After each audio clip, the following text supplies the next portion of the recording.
വായേട്ടാ.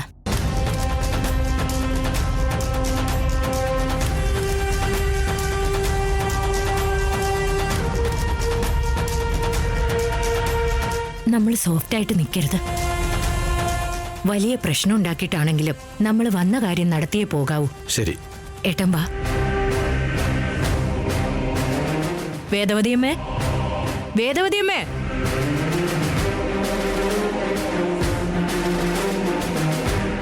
സുഖാണോ ഗൗതമി? ആ കാര്യമൊന്നും പറയണ്ട. എന്തു പറ്റി? ബന്ധുക്കൾ ഓരോന്ന് പറയുന്ന കേൾക്കുമ്പോ ഭ്രാന്ത് പിടിക്കും. എന്തു പറ്റി അമ്മേ? ആരെന്താ പറഞ്ഞത്? നിഹാരിയുടെ കല്യാണക്കാരും പറഞ്ഞൊരു ബഹളം.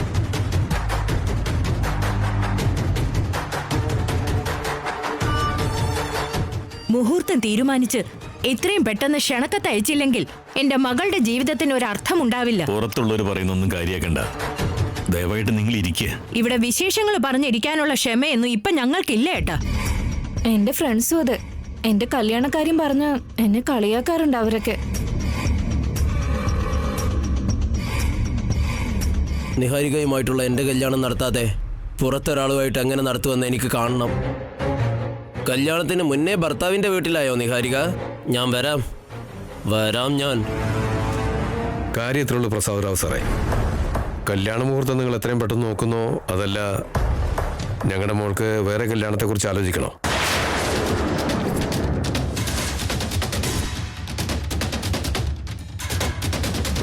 നമുക്കിടയിൽ ഒരു പ്രശ്നം ഉണ്ടാകുന്നതിന് മുമ്പ് ഒരു നല്ല തീരുമാനത്തിലെത്തുകയാണെങ്കിൽ നന്നായിരിക്കും. എന്താ ഇത്, പേടിപ്പിക്കുകയാണോ?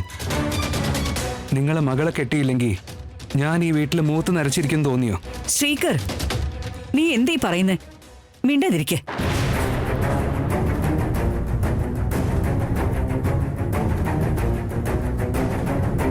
നാളെ നിങ്ങൾ രണ്ടുപേരും ഇവിടേക്ക് വന്ന് പെട്ടെന്ന് തന്നെ ശ്രീകറിന്റെയും നിഹാരികയുടെയും കല്യാണം നടത്തണമെന്ന് പറഞ്ഞ് വാശി പിടിക്കണം.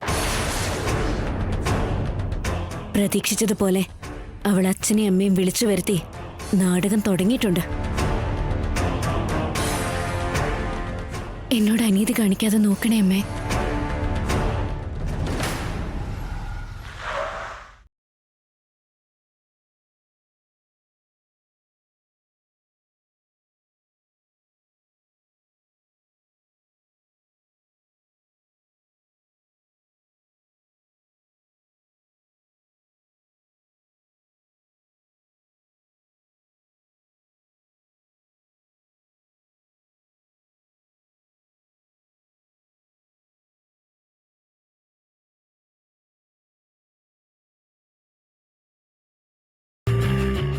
പറയാതിരിക്കാൻ പറ്റില്ല. ഇവളുടെ വീട്ടുകാര് നല്ലവരായതുകൊണ്ടാ ഇത്രയും ദിവസമെങ്കിലും ക്ഷമിച്ചത്. വേറെ ആരെങ്കിലും ആയിരുന്നെങ്കിൽ ഇവിടെ ഇപ്പൊ കലാപം നടന്നേനെ.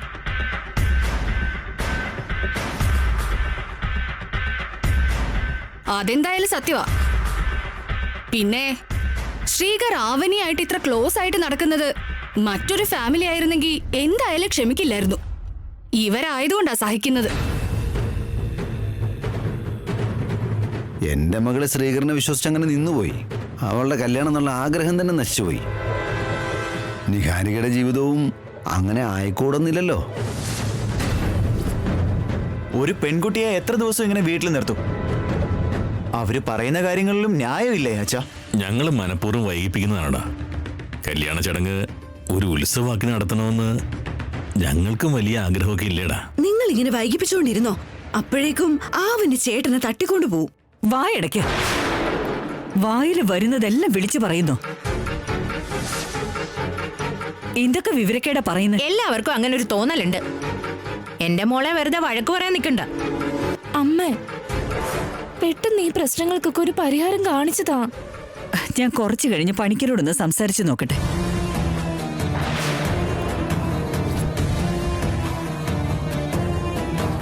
ഇനിയെങ്കിലും ഒന്നിരിക്കുക. ഇപ്പോഴാ എന്റെ മനസ്സിനൊരു സമാധാനമായത്.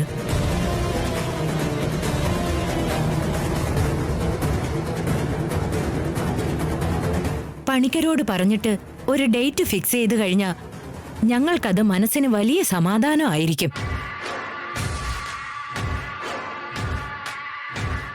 ഒരു കാര്യം എന്തായാലും മറക്കണ്ട. ഇന്ന് വൈകുന്നേരത്തിനുള്ളിൽ നിങ്ങൾ ഞങ്ങളെ വിളിച്ച് മുഹൂർത്തം കുറിപ്പിച്ചില്ല എന്ന് പറയുകയാണെങ്കിൽ ഞങ്ങൾ നിഹാരിയെ ഉടൻ തന്നെ ഇവിടുന്ന് കൊണ്ടുപോകും. ആ പറഞ്ഞത് എന്തായാലും സംഭവിക്കും വേദവതിയമ്മേ. അതിലൊരു സംശയവും വേണ്ട. ജാതകം ചേരുന്ന മരുമകളെ വിട്ടുകളഞ്ഞ പിന്നീട് നിങ്ങൾ വിഷമിക്കേണ്ടി വരും. അങ്ങനെയൊന്നും സംഭവിക്കില്ല ഗൗതമി. നിഹാരിക,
മൈ ഗോഡ്, ഈ സാഡിസ്റ്റിന് ഇവിടുത്തെ അഡ്രസ് എങ്ങനെയാ കിട്ടിയത്? നിന്റെ പേരാണല്ലോ വിളിക്കുന്നത്. ആരായാള്? അത് ഞങ്ങളെ ഫോളോ ചെയ്തില്ലല്ലോ, പിന്നെങ്ങനെ ഇവൻ ഇവിടെ എത്തി?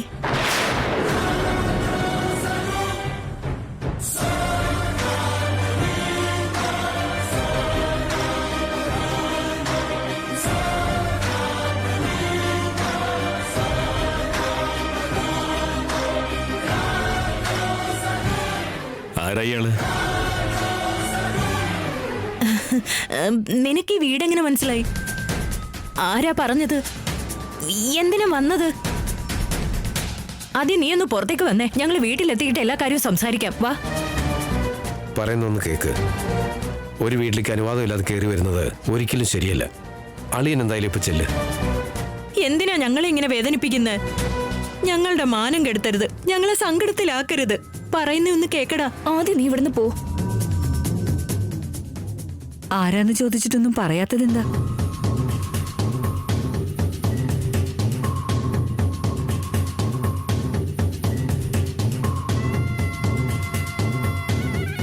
നമസ്കാരം വേദവതി അമ്മേ. ഈ കുടുംബത്തെക്കുറിച്ച് അറിഞ്ഞിട്ടാ വന്നത്. എൻ്റെ പേര് വികാസ്. ഇവര് ചേച്ചി കളിയാനുമാണ്. നിഹാരിക എൻ്റെ ചേച്ചിയുടെ മോളാ. എന്നെക്കുറിച്ച് പറഞ്ഞില്ലേ ചേച്ചി? നീയും പറഞ്ഞിട്ടില്ലേ നിഹാരിക? മുതിർന്നവരാ, ആദ്യം എന്നെ ആശീർവദിക്കണം. അയ്യോ, എഴുന്നേക്ക് മോനെ.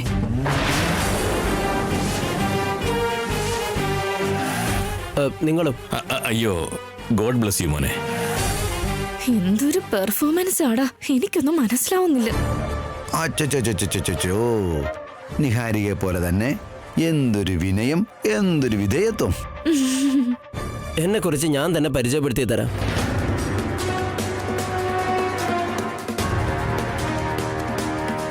അമ്മയോ അച്ഛനും ചെറുപ്പത്തിലെ വിട്ട് പോയപ്പോ എൻ്റെ ചേച്ചി അളിയനോ എന്നെ നോക്കിയതും വളർത്തിയതും പഠിപ്പിച്ചതും ഒക്കെ.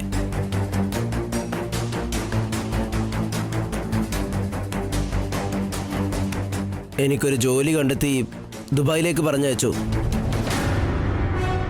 ഇവരുടെയൊക്കെ ദയ കൊണ്ട് എനിക്ക് ദുബായിൽ സെറ്റിലാവാൻ കഴിഞ്ഞു. ഇവരൊക്കെ അത്ര നല്ലവരാ. ഇതുവരെ ആരും കണ്ടിട്ടില്ലാത്ത നിങ്ങള് ഇന്നിവിടുത്തെ അഡ്രസ് ചോദിച്ചറിഞ്ഞ് ഇങ്ങോട്ടേക്ക് വന്നു. അതെന്തിനാ? അല്ല, നിങ്ങളിവിടത്തെ ഈ വീട്ടിലെ ഗസ്റ്റ് അവള്. ഓ, നോക്ക് ഗസ്റ്റ് മാഡം, നല്ല പോയിന്റാ ചോദിച്ച്. ഞാൻ വന്നത് എന്തിനാന്ന് വെച്ചാ എൻ്റെ നിഹാരിക ഇവിടുത്തെ മരുമകളാകാൻ പോകുന്നത് അറിഞ്ഞിട്ട് വന്നതാ.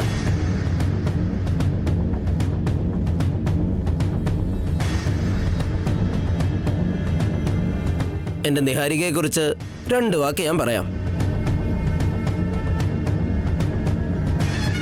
എൻ്റെ നിഹാരിക നല്ല കുട്ടിയാ. സമ്പ്രദായങ്ങളൊക്കെ വലിയ കാര്യമായി ഇവക്ക്. ആചാരങ്ങൾക്ക് വേണ്ടി ജീവൻ കൊടുക്കും. പിന്നെ ദൈവഭക്തിയാണെങ്കിൽ ചെറിയ ഭക്തയൊന്നും അല്ല അവള്. ശരിയാ മോനെ, ഞങ്ങൾക്കും അറിയാം. ഞങ്ങള് നേരിട്ട് കണ്ടതല്ലേ. ഈ സാഡിസ്റ്റ് എന്നെ കുറിച്ച് ഇത്രയും പോസിറ്റീവായിട്ട് പറയുന്നുണ്ടെങ്കിൽ അവസാനം എന്തോ വലിയൊരു ടെസ്റ്റ് തരാൻ വേണ്ടി ആയിരിക്കും. എന്നിട്ട് നിഹാരികയെ കല്യാണം കഴിക്കുന്നത്? ഇവനാ മോനെ, എന്റെ ഇളയ മകൻ Sreekar. Nice meeting you bro. എന്റെ നിഹാരിക നിന്റെ ഭാര്യയാകുന്നത് ശരിക്കും നിഹാരികയുടെ ഭാഗ്യ. നിഹാരിക ഇത്ര നല്ല കുടുംബത്തിലെ മരുമകളാകുന്നുണ്ടെങ്കിൽ എന്നൊക്കെ സന്തോഷിക്കുന്ന ആരുണ്ടാവാനാ? ഇവിടെ ഞങ്ങളെ എല്ലാരെയും കണ്ട ഗണ്ണെടുത്ത് ഷൂട്ട് ചെയ്യുന്ന സ്വഭാവമാ. എന്നിട്ട് ഇവരോട് എത്ര മര്യാദയ്ക്കാ സംസാരിക്കുന്നത്. എനിക്ക് ഭ്രാന്ത് പിടിക്കുന്നു. നിഹാരികയെ പോലെ ഒരാളെ കിട്ടിയത് നിങ്ങളുടെ കുടുംബത്തിന്റെ ഭാഗ്യമാണ്. ഇവനെ കണ്ടിട്ട് നമ്മുടെ പാർട്ടിയാണെന്ന് തോന്നുന്നു. നിങ്ങൾ കുട്ടിക്കാലം തൊട്ടേ നിഹാരിക്ക് കാണുന്നതാണെന്നല്ലേ പറഞ്ഞത്? അവൾ അന്ന് തൊട്ടേ ഇങ്ങനെ ട്രഡീഷണൽ തന്നെയാണോ? അതേന്നേ. അത് ശരി. അപ്പോ നിഹാരികയ്ക്ക് പൂജയും ചടങ്ങുകളൊക്കെ അറിയാന്നല്ലേ അർത്ഥം? അതേന്നേ.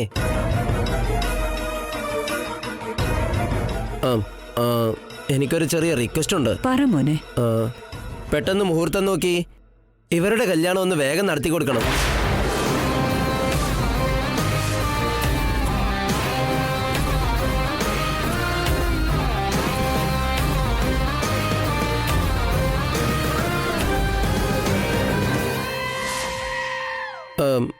എന്താണെന്നാ, കല്യാണത്തിന് മുമ്പേ പെണ്ണിങ്ങനെ ഇവിടെ വന്ന് നിൽക്കുന്നത് അത്ര നല്ല ശീലമല്ല. ഞങ്ങളിപ്പോ അതിനുള്ള പ്രയത്നത്തിലാണ് മോനെ. എന്നാ ഞാൻ ഇറങ്ങട്ടെ. ശരി മോനെ. ചേച്ചി, ഞാൻ ഇറങ്ങുവാണേ. നിങ്ങൾ സംസാരിച്ചിട്ട് കൂളായിട്ട് വാ. ഓക്കെ അല്ലേ?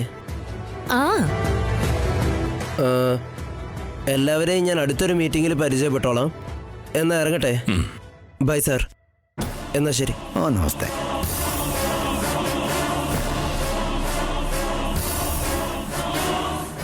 വളരെ നല്ലൊരു പയ്യൻ. ശരിക്കും നമ്മുടെ ശ്രീകരനെ പോലെ തന്നെയുണ്ട്.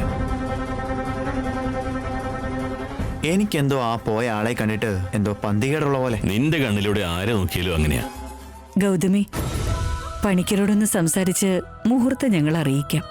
ശരി വേദവതിയമ്മേ. കോഫി കുടിച്ചിട്ട് പോവാം. ഇരിക്കെ. വേണ്ട വേണ്ട, എന്നാ ഞങ്ങൾ അങ്ങോട്ട് ഇറങ്ങിക്കോട്ടെ. ചെന്നിട്ട് കുറച്ച് ജോലിയുണ്ട്. ശരി. നിഹാരിക, ശ്രദ്ധിക്കണേ മോളെ. ചേട്ടാ, പോകാന്നാ. എന്നാ ഞങ്ങൾ ഇറങ്ങാണേ. പോയി വരാം. ശരി ശരി.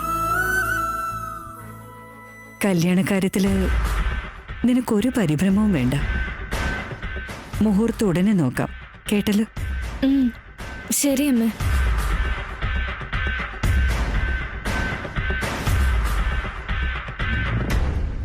അവൻ ഇതെന്താ ശ്രീബുദ്ധനെ പോലെ ഇങ്ങനൊക്കെ അഭിനയിച്ചത്? എനിക്കും അതാ മനസ്സിലാകാത്തത്. നീ കണ്ട ദുസ്വപ്നത്തില് സത്യങ്ങളെല്ലാം വിളിച്ചു പറഞ്ഞോ? റിയാലിറ്റിയിൽ അവൻ സത്യങ്ങൾ മറച്ചു വെച്ചു. എന്തോ ഒന്നുണ്ട്. ആദ്യം വീട്ടിലേക്ക് വാ നടക്ക്. എന്റെ നല്ല മനസ്സിന് നല്ലതേ സംഭവിക്കുമെന്ന് നിങ്ങൾ എന്നെ ആശ്വസിപ്പിച്ചു. അവിടെ സംഭവിച്ചതല്ല നിങ്ങൾ കണ്ടതല്ലേ. മുഹൂർത്തം നോക്കിക്കോളാൻ അവര് വാക്ക് കൊടുത്തിട്ടുണ്ട്. നിഹാരിക ഈ ബന്ധം ഉറപ്പിച്ചു കഴിഞ്ഞു. ഞാൻ എന്ത് പാപം ചെയ്തിട്ടാ എനിക്കെന്താ ഇങ്ങനൊക്കെ സംഭവിക്കുന്നേ?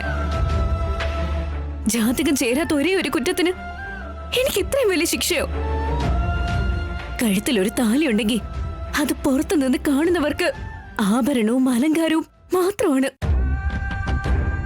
താലി പുറത്ത് കാണിക്കുന്നത് വരെ അത് വെറും വസ്തുവാണെന്നല്ലാതെ നമ്മുടെ താലി ബന്ധമാണെന്ന് പുറത്ത് കാണുന്നവർക്ക് മനസ്സിലാവില്ല. എന്താ ചെയ്യേണ്ടതെന്ന് അറിയാതെ എനിക്ക് ഭ്രാന്ത് പിടിക്കുന്നുണ്ട് ഏട്ടാ. ആ വന്നവൻ വലിയ പൈസക്കാരനാ. അവൻ നിഹാരികയ്ക്ക് വലിയൊരു സപ്പോർട്ടായിട്ട് അവളുടെ കൂടെയുണ്ട്. എന്നാ അവന് കല്യാണം കഴിച്ചൂടെ? എന്റെ ഭർത്താവിന്റെ പിന്നാലെ എന്തിനാ നടക്കുന്നേ? വികാസ് നല്ലൊരു മനുഷ്യനാ, നല്ലൊരു മനസ്സിന്റെ ഉടമയും കൂടെയാ. അപ്പൊ അത്രയും നല്ലൊരാൾ ഒഴിവാക്കിയിട്ട് എന്തിനാ ഞാനുമായിട്ടുള്ള കല്യാണം നടത്തുന്നെന്നാ എനിക്ക് മനസ്സിലാകാത്തത്. എല്ലാം എന്റെ വിധിയോ? നന്മ ചെയ്താലും ദോഷം നടക്കുമെന്ന് പറയുന്ന പോലെ നമ്മൾ എത്ര നല്ലതിനു വേണ്ടി ശ്രമിച്ചാലും ദോഷം നടക്കുന്നത് മുഴുവൻ എനിക്കാ. നിഹാരികയ്ക്കും എനിക്കും ഇടയിൽ വെച്ചിട്ടുള്ള പന്തയ പ്രകാരം എനിക്ക് എന്റെ കൈവശമുള്ള തെളിവുകള് പുറത്താരെയും കാണിക്കാൻ വയ്യെന്നിട്ടാണ്. അല്ലെങ്കിൽ നിഹാരിക എന്ന അമ്മയെ കുറിച്ച് പറഞ്ഞ കാര്യങ്ങളൊക്കെ ഇല്ലേ, ആ വീഡിയോ ഞാൻ പുറത്തു വിടുമായിരുന്നു. എന്നെങ്കിലും ഒരിക്കല് അത് ചെയ്യാതെ മറ്റൊരു വഴി നമുക്കില്ല അവനി.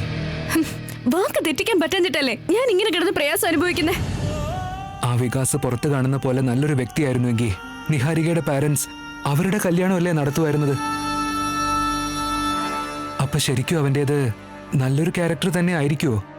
അവൻ ആരാ, എങ്ങനെ താളെ എന്നൊന്നും എനിക്ക് അറിയണ്ട. നിങ്ങൾ നിഹാരികയുടെ കഴുത്തിലെങ്ങാണ് താലി കെട്ടിക്കഴിഞ്ഞ തൊട്ടടുത്ത നിമിഷം എന്റെ കഴുത്തിൽ ഒരു കയറ് തൂങ്ങിയിരിക്കും.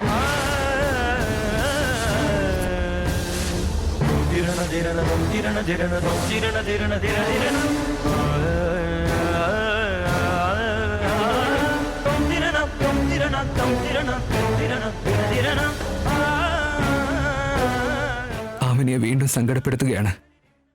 ഞാനിതൊക്കെ എവിടെ കൊണ്ടു ചെന്ന് അവസാനിപ്പിക്കുക? മറ്റൊരു വഴിയുമില്ലാതെ നിഹാരികയെ കല്യാണം കഴിക്കേണ്ട ഒരു അവസ്ഥ എനിക്ക് വന്നു കഴിഞ്ഞാ, അയ്യോ, ആലോചിക്കും തോറും എനിക്ക് പേടിയാവുക. നോ, അങ്ങനെ സംഭവിക്കരുത്. അങ്ങനെ നടക്കാൻ പാടില്ല. അതിന് ഞാൻ സമ്മതിക്കുകയില്ല.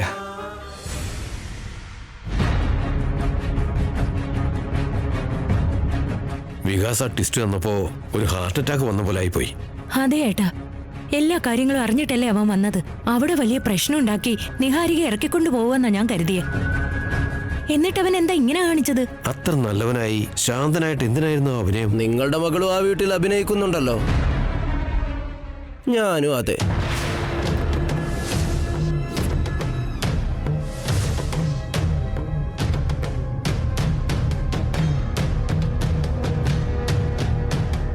നീ എന്തെങ്കിലും ചെയ്യുമെന്ന് ഞങ്ങൾ ഒരുപാട് പേടിച്ചുപോയി. ഒരു സിനിമ കാണുന്ന പോലെയായിരുന്നു.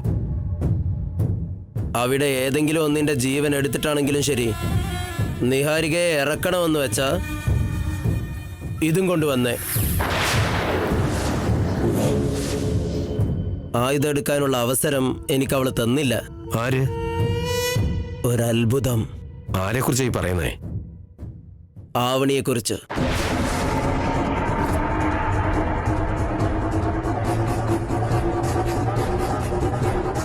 ആവണിയോ? ശ്രീകരനെ അല്ലാതെ മറ്റൊരാളെയും സ്വീകരിക്കില്ലെന്ന് നിഹാരിക ഡിസൈഡ് ചെയ്തതുകൊണ്ട് നിങ്ങൾ നിഹാരികക്ക് വേണ്ടി അഭിനയിച്ചു. ഞാനോ അഭിനയിച്ചത് അവിടെ കണ്ട ആവണിക്ക് വേണ്ടിയാ. ആ സൗന്ദര്യത്തിന് മുന്നിൽ നിഹാരികയൊന്നും ഒന്നുമല്ല ചേച്ചി. എന്നെ ഇഷ്ടമല്ലാത്ത നിഹാരികയുടെ പിറകെ പോകുന്നതിനൊക്കെ എനിക്കിഷ്ടമായ ആവണിയുടെ പിറകെ പോകുന്നത് ബെറ്ററായിട്ട് തോന്നി. അതുകൊണ്ടാ ഡിസിഷൻ ഞാൻ മാറ്റിയത്. നിഹാരികയെ കല്യാണം കഴിക്കണ്ട, ആവണിയെ കെട്ടാമെന്ന് ഞാൻ ഡിസൈഡ് ചെയ്തു ചേച്ചി. ഈ നിമിഷം തൊട്ട് എൻ്റെ ഫോക്കസ് മുഴുവൻ ആവണിയായിരിക്കും. നിങ്ങൾ നിഹാരികയെ വളർത്തുകയോ കൊല്ലുകയോ എന്നൊക്കെ നിങ്ങളുടെ ഇഷ്ടം. ഞാൻ ആവണിയെ കല്യാണം കഴിക്കും. That's all. ഞങ്ങളുടെ ഈ കല്യാണം നടത്തുന്ന കാര്യത്തിൽ നിങ്ങൾ കീ റോൾ പ്ലേ ചെയ്യണം. ഞങ്ങളോ? നിങ്ങളിത് നടത്തിയ നിങ്ങളുടെ മകളുടെ കല്യാണത്തിന് ഞാനൊരു തടസ്സമായി വരില്ല. അല്ലെങ്കിൽ അവരുടെ കല്യാണം നടക്കില്ല. എനിക്ക് ആവണിയെ വേണം. ആവണി എന്ത് സുന്ദരിയാണ്. ഏടാ, ഇവനിതെന്താ വേറൊരു കഥയും കൊണ്ട് വന്നിരിക്കുന്നേ?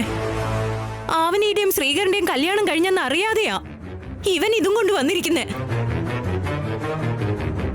ആവനിയുടെയും വികാസിന്റെയും കല്യാണം നമ്മൾ എങ്ങനെ നടത്താനാ?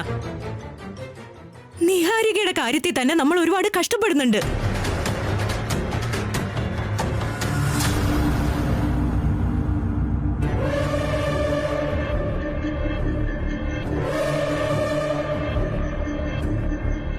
എന്റെ കൺമുന്നിൽ നിന്നും നീ മായുന്നില്ല ആവണി.